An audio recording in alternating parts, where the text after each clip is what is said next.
Mas deixa eu falar uma estatística séria agora. Uma pesquisa feita na Universidade do Arizona, lá nos Estados Unidos, publicada em fevereiro de 2025, concluiu uma coisa. Adolescentes jovens de 10 anos até os 24 anos, a diferença de conversa é quase inexistente. Meninos e meninas falam praticamente a mesma quantidade de palavras, em média 800 palavras por dia. Isso de 10 anos até os 24, nessa pesquisa feita lá na Universidade do Arizona. Na vida adulta, dos 25 anos até os 64 anos, mulheres falam em média cerca de 3.000 palavras a mais do que os homens por dia, o equivalente aproximadamente a 20 minutos extra em uma conversa diária. Será que você confirma isso mesmo? Será que as mulheres falam mais mesmo? Já na categoria dos idosos, de 65 anos para frente, o estudo disse que, nesse estudo, a tendência meio que se inverte levemente, onde os homens apresentam um volume de fala muito maior do que as mulheres. Parece que depois de tanto falar, ela chega na melhor idade, ela tende a se silenciar. Eu não sei se isso também faz sentido. Isso é a pesquisa lá nos Estados Unidos. Eu trouxe esses dados porque a gente vai falar através do texto de Provérbios sobre justamente a fala. E eu quero trazer aqui 3 pontos, sobre como nós estamos exercendo isso. Você sabe que tudo aquilo que você e eu, tudo que nós falamos, iremos prestar contas diante de Deus de cada palavra que falamos. Uau! De cada palavra. E eu imagino que nessa era digital, Deus também reservou um livrinho, por tudo aquilo que você digita também. Tudo aquilo que é digitado na internet, ou mencionado, ou expressado. Seremos ou analisados e Deus irá prestar contas de nós, de tudo aquilo que falamos. Então, devemos pensar como falamos, o que falamos e quando, a hora certa de falar.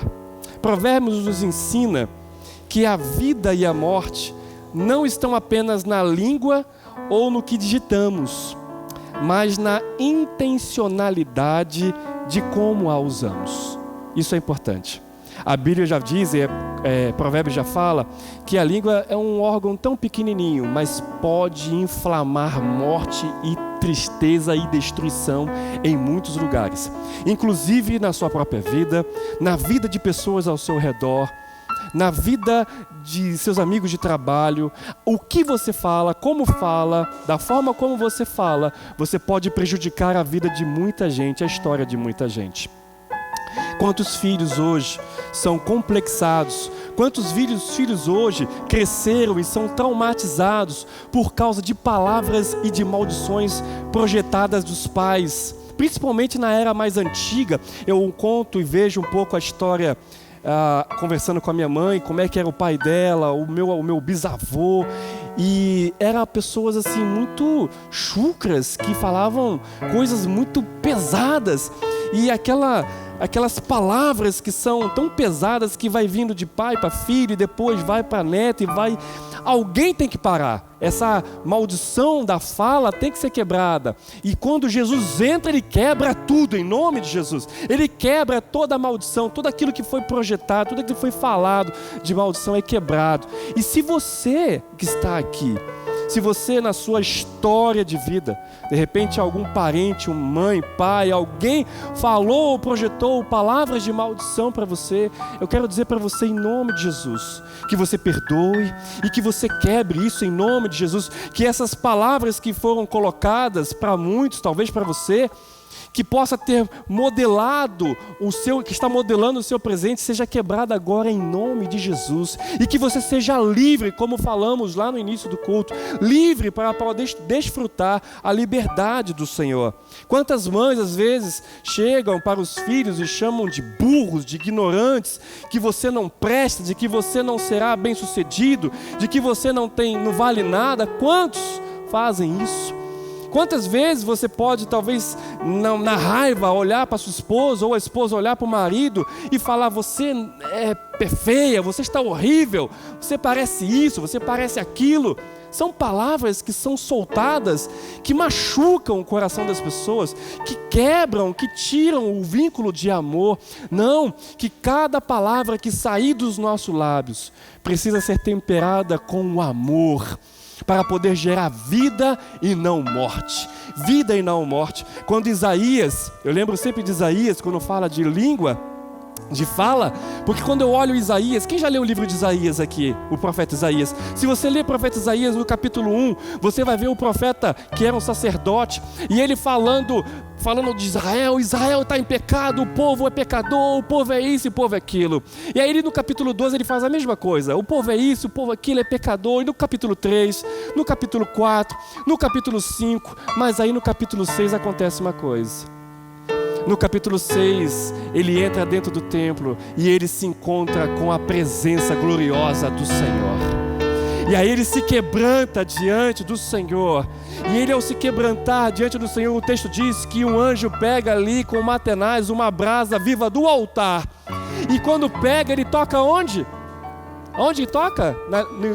Na língua, ó. Língua falante demais. Purificado seja você. E aí Deus olha para ele e fala assim: bom, agora eu tenho uma palavra de Deus, não palavra de acusação ou de maldição, mas assim, eu tenho uma palavra vinda dos céus para o meu povo, e quem irá por nós? E aí Isaías, entendendo o chamado: eis-me aqui, envia-me a mim. Agora sim, com uma língua purificada, com uma vida santificada, ele vai levar e anunciar a palavra do Senhor. Que o Senhor dos céus, que está aqui, o Espírito de Deus, possa purificar o seu coração e a sua língua, para que você não fale maldição contra ninguém, para que você não use os seus lábios para fofocar contra pessoas, para olhar para as pessoas só a parte negativa, de só olhar o lado ruim das pessoas, o lado errado, porque, irmão, se você faz isso, você comete um grave erro, porque você é tão pecador como a pessoa pela qual você fala. Aí Deus olha e fala assim: é um sujo falando de outro sujo.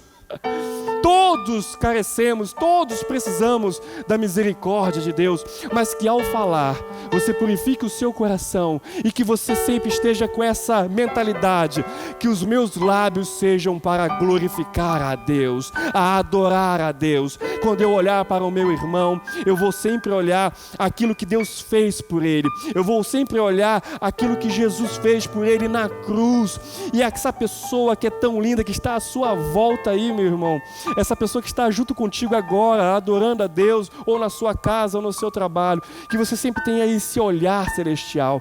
Lá em Apocalipse fala que Deus, Ele colocará colírios nos olhos, que Deus possa colocar colírios em seus olhos, colírios celestiais, para que quando você olhar para as pessoas, você não fique enxergando defeitos, enxergando coisas erradas, enxergando a parte problemática de cada um, mas que você possa olhar para cada um e ver Jesus nas pessoas. Ou se a pessoa não for convertida, você já possa enxergar e ver como será essa pessoa cheia do Espírito Santo, como será essa pessoa cheia de Deus, amém, irmãos? Que você possa sair daqui hoje adorando a Deus e que sua língua possa glorificar a Deus em tudo que você falar e em tudo que você também digitar na era social, na era digital. Primeiro ponto que a gente vai refletir aqui: o que falamos? O que falamos? E eu quero ler o texto de Provérbios 10, 19 a 21. Diz assim: quem fala demais acaba pecando. Quem é prudente fica de boca. As palavras do justo são como fina prata. O coração do perverso não tem valor algum. As palavras dos justos dão ânimo a muitos, mas os insensatos são destruídos por falta de juízo. Aqui a gente vai analisar o que falamos. E eu quero que você pense: qual tem sido sua participação nas redes sociais? Quando você vai lá responder uma pessoa pelo WhatsApp, quando você vai responder uma enquete, sei lá, no Instagram ou em qualquer área de rede social, como tem sido os seus comentários? Como tem sido as suas falas diante da grande internet, que é como uma flecha, quando você lança não tem como voltar mais. Então, evite compartilhar, evite digitar coisas que não edificam, que você se policie sempre a digitar coisas, a participar ou compartilhar, ou postar coisas que sejam edificantes. Se Jesus estivesse aqui na nossa era, ou o apóstolo Paulo, que foi um dos grandes missionários da época, eu tenho certeza que se Paulo vivesse nessa era, com certeza ele teria um celular, com certeza ele usaria e muito a internet, a rede social, mas para proclamar o reino de Deus. E essa é uma grande ferramenta que temos em nossas mãos, não para proclamar, não para colocar em evidência partidos políticos ou pessoas políticas, não. Você, como cristão, deve usar a rede social, a sua fala, a sua vida, para proclamar Jesus Cristo, para que as pessoas possam reconhecer que Jesus Cristo é o único que pode salvá-las, que pode curá-las, que pode libertá-las, que pode tirá-las do aprisionamento, do pecado e da morte. Que você hoje possa usar a rede social para dizer: eu amo a Jesus, Jesus é o meu Rei, Jesus é o meu Senhor. Que você use a rede social para levar a palavra de Deus e não para anunciar partidos políticos ou qualquer outra informação inútil. Não estou dizendo que você tem que ficar a par dessas coisas, não estou dizendo que você não tem que ficar um alienado das notícias do dia a dia, claro que não. Eu não tenho certeza se foi o Charles Spurgeon ou se foi outro pregador da época antiga, que sempre dizia que em uma mão você precisa ter a sua Bíblia e na outra o jornal. É claro que na nossa época hoje não tem mais jornal. Eu nem sei se tem jornal ainda. Ainda tem jornal? Mas muita pouca gente lê, né? Jornal físico, né? Então a gente pode dizer que na sua mão você tem a Bíblia e na outra talvez as notícias que estão aí espalhadas pelas redes sociais e tantas coisas mais. Você precisa estar informado, você precisa estar conectado, mas você precisa entender que você tem um propósito. E o seu principal propósito como cristão é adorar a Deus e anunciar como uma testemunha de Jesus a palavra do Senhor que cura, que salva e que liberta. Amém, irmãos? Que você possa dizer hoje aqui: eis-me aqui, Senhor, estou pronto para usar todos os artifícios que tenho, seja fala, seja na rede social, para levar e proclamar a tua palavra, que na sua casa também, o que você tem falado em sua casa? Quais são as palavras que você tem falado aos seus filhos? O que os teus filhos, quando você está ali resolvendo algo importante com a sua esposa com o seu esposo, e o seu filho está ouvindo a conversa, como tem sido o teor da sua conversa? Que tipo de palavras sai da sua boca? A minha esposa já falou, a boca fala o que o coração está cheio. Então, se o nosso coração está cheio de Deus, como diz lá Romanos 5:5, aonde que pelo Espírito de Deus Ele preencheu o nosso coração com um amor poderoso. Se o nosso coração está cheio de Deus, então a nossa fala precisa estar irradiante, fluindo a palavra de Deus assim de forma abundante. Amém, irmãos? O livro de Provérbios e Eclesiastes é muito prático. Então o conselho para você aqui é isso: que você sonde o seu coração. Como está o seu coração hoje?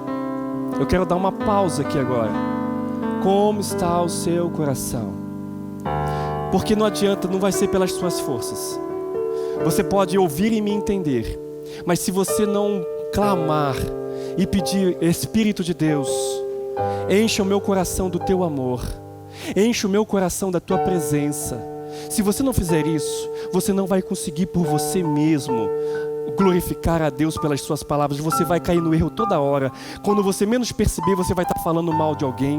Quando menos você perceber, você vai estar fofocando. Quando menos você perceber, você vai estar falando, criticando o político tal e tal, amaldiçoando: eu quero que esse morra, eu fico absurdamente abismado quando eu vejo, eu sei que não tem nada a ver com política aqui, mas estamos em um ano eleitoral. E eu fico abismado, e é triste, irmãos, como é que a gente ficou tão polarizado, e como entrou uma rede de ódio, principalmente nas igrejas, aonde nós devemos ser a referência de amor, aonde devemos ser uma referência cultura de como se viver, criamos sim uma referência de muito ódio contra quem pensa diferente. Nós somos chamados como igreja não a proclamar política, mas a proclamar o reino do Senhor através da pessoa de Jesus Cristo. Você foi chamado para isso. Você não foi chamado para falar de mais nada com relação a isso, mas chamado para proclamar a palavra de Deus. A palavra de Deus. Deus chama você a orar pelo presidente do nosso país. Novamente, você pode não concordar com o presidente do nosso país, mas você não tem o direito de usurpar a palavra e de não orar e clamar pela vida dele. Não dizendo que ele deve morrer, eu acho absurdo isso. Não dizendo que ele deve sofrer ou qualquer outro tipo de calamidade, mas dizer: Senhor, que o Senhor alcance o nosso presidente. Que o nosso presidente possa ter um encontro contigo. Que o nosso presidente possa se encontrar contigo e ter um coração regenerado. Você olha para a história de Paulo. Paulo era um assassino. Paulo era um homem religioso que perseguiu a igreja de Jesus. E Jesus se encontrou com ele na estrada de Damasco e transformou um assassino no maior missionário da história. Se Deus teve misericórdia de você e de mim, você acha que Deus também deseja também atuar no coração do nosso presidente ou do governador ou de qualquer outro político do nosso país? O que falamos, irmãos, nós iremos prestar contas diante do nosso Senhor. E você é um filho de Deus, eu sou um filho de Deus, e devemos como igreja mostrar para o mundo que não somos parecidos com eles no sentido de viver essa vida louca de ataques políticos, mas de dizer: nós temos um reino. Eu não estou lutando pelo meu país em si somente, eu sou representante do reino de Deus. Deus me chamou para ser um embaixador do reino de Cristo. Você é um embaixador, sim ou não? Você é um representante do reino celestial. É a Ele que você deve prestar e é a esse reino que você deve anunciar. A integridade não tem duas caras. O que você escreve na internet deve ser exatamente o que você sustenta pessoalmente. Olha lá, a integridade não tem duas caras. O que você escreve na internet deve ser o que você sustenta pessoalmente, integridade. E o que você postar ou o que você falar seja sempre para edificar a vida de pessoas. Amém, irmãos? Segundo ponto aqui que eu quero trazer para você, bem prático. Provérbios 12, de 18 a 20. Eu falei no primeiro ponto o que falamos. E o segundo é como falamos. Como você fala. Provérbios 12, de 18 a 20, vai dizer assim: os comentários de algumas pessoas ferem, mas as palavras dos sábios trazem cura. Palavras verdadeiras resistem à prova do tempo, mas as mentiras logo ficam evidentes. O engano enche o coração dos que tramam o mal. A alegria enche o coração dos que promovem a paz. Vou repetir. A alegria enche o coração dos que promovem a paz. Às vezes é por isso que você pode no dia a dia, e é lamentável isso, você encontrar cristãos que não têm propósito, que não quer servir, que não tem propósito do porquê vem aos cultos ou porquê estar aqui.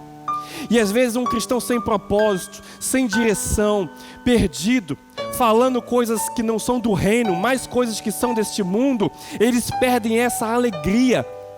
Eles perdem essa alegria porque o seu coração está em conflito e em tristeza profunda. É por isso que muitas vezes não conseguem se expressar com alegria o Deus que salvou vocês. É por isso que muitas vezes não conseguem se expressar com verdadeiro entusiasmo e força e alegria, porque os corações estão contaminados de tanta sujeira deste mundo.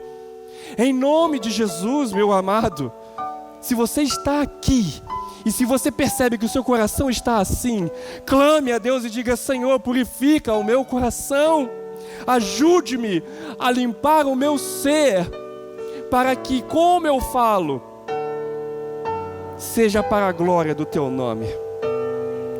Cuidado com a frieza na fala e na escrita. Cuidado com o tom de voz, da forma como você fala. É tão simples. O tom de voz pode mostrar tudo, se você de fato está falando com amor ou sem amor. Eu posso falar uma verdade para você, mas se o meu tom de voz e o meu coração estiver inflamado de maldade, mesmo que eu fale a verdade, a minha fala vai ser mais destrutiva do que construtiva. Isso quer dizer o seguinte, que a minha fala, ela tem que estar sempre baseada na verdade e no amor. Vou dizer de novo, a minha fala tem que estar sempre baseada na verdade e no amor. Porque quando eu falo com amor em verdade, eu vou trazer vida e edificação para o outro. Mesmo que sejam palavras de confronto. A Bíblia diz que você, quando vê o seu irmão em pecado, ele não diz para você, deixa quieto, ixi, lá. O irmão está errando, está vivendo uma vida errada. Eu já estou cheio de problema, nem vou me meter no problema dos outros. A Bíblia fala que não é isso que nós devemos fazer.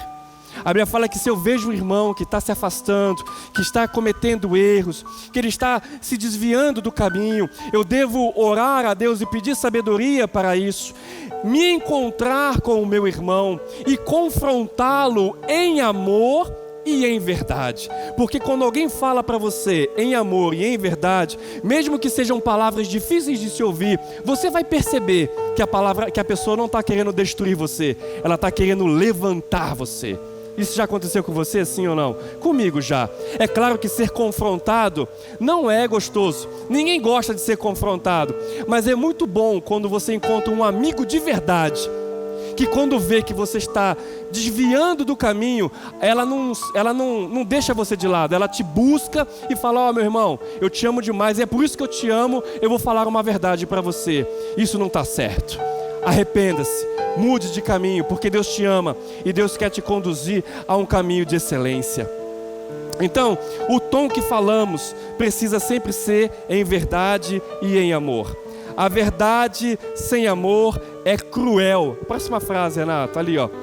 A verdade sem amor é cruel, mas o amor sem verdade é hipocrisia. Vou repetir, tá? A frase está ali. A verdade sem amor é cruel, mas o amor sem verdade é hipocrisia. E muitas vezes, o silêncio também pode falar muito, tanto para a verdade como para a mentira. Às vezes, o silêncio também fala. Tem pessoas que às vezes preferem ficar em silêncio, mas o silêncio está falando alguma coisa. Eu estava fazendo devocional hoje com o Arthur de manhã, foi em Provérbios, né, amor? Eclesiastes. Eclesiastes capítulo 4. E eu conversando com ele em Eclesiastes capítulo 4, hoje de manhã, e Eclesiastes capítulo 4 fala logo de início assim, o Salomão falando, como é que está terrível a maldade? Por que existe a maldade no mundo? Como coisas terríveis acontecem. Mas aí o próprio Salomão fala assim, mas aquelas pessoas que preferem se isolar e ficar escondidas, fingindo que aquela maldade, que aquelas coisas horríveis não estão acontecendo, é insensato. Ele fala o seguinte, através da sua palavra, que quando você ver algo assim, nós não devemos nos esconder em uma bolha. Eu não devo me isolar, fingindo que a maldade não está acontecendo. A igreja de Jesus precisa se posicionar. Mas se posicionar não só ou botando total esperança na política desse mundo, mas colocar a sua esperança em Jesus Cristo. Amém, irmãos? Em saber que é Ele que irá transformar as pessoas, é Ele que irá mudar as coisas, é Ele que tem o poder de transformar uma nação. Amém, irmãos? Então, quando você vê uma injustiça acontecendo, dobre os seus joelhos e ore. E se você tiver poder para de alguma forma influenciar e ajudar, ajude, sim, com certeza. Nós somos chamados a não ser pacificadores. É diferente, pacificadores de pacíficos. Nós somos pacíficos porque nós somos filhos de Deus. Eu quero sempre promover a paz. Mas o pacificador é aquele que promove a paz, a troca de qualquer coisa, ele negocia. Como é que eu posso explicar isso melhor para você? Muitas vezes a paz envolve confronto.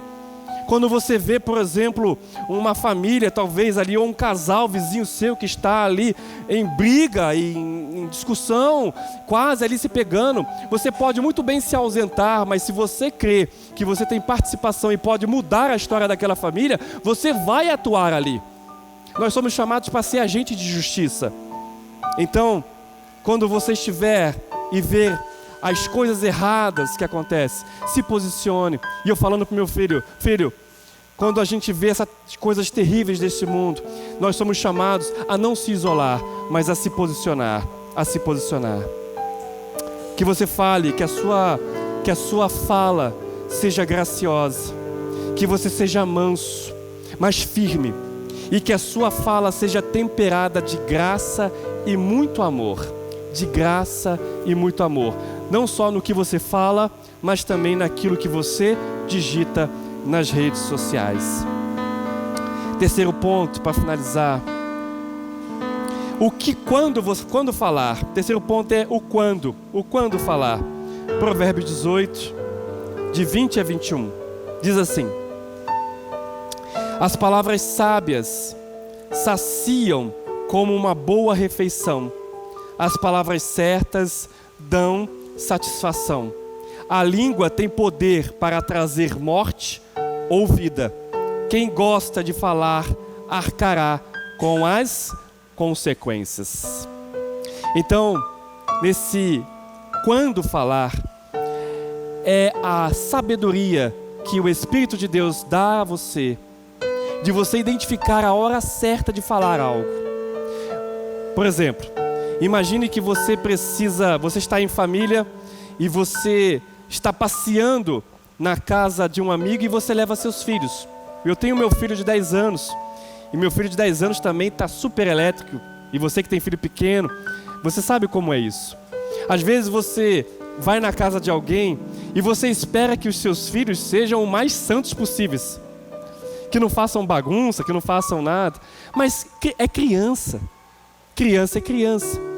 E de repente, em um momento ali, que você está visitando a casa de alguém, e uma criança está ali fazendo algo que não deveria fazer, você pode se posicionar com educação, mas dependendo do que você fala, não seria o momento certo, ou o local certo para isso. Ou de repente, o marido dá uma direção, e a esposa não está concordando, mas aí ela tem opção, ou ela vai repreender o marido na frente de todo mundo, ou ela vai esperar e falar isso em outro momento. Eu te pergunto, qual é o mais sábio a se fazer? A primeira opção, falar na hora, ou falar depois?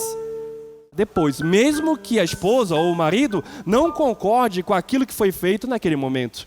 Isso quer dizer que Deus possa te dar a sabedoria para você saber o quando falar, a hora certa de falar.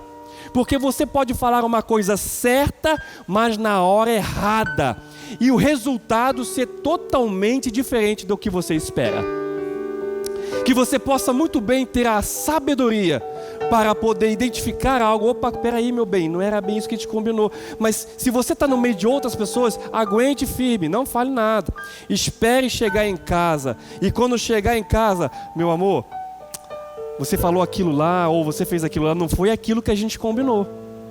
Isso não foi certo. E aí vocês se resolvem no secreto, e não ali no público, porque isso vai trazer destruição e constrangimento, vai trazer mais mal do que bem. Que você possa buscar em Deus sempre isso, a sabedoria de encontrar o momento certo de falar, porque tem momentos que sim, é momento de silenciar.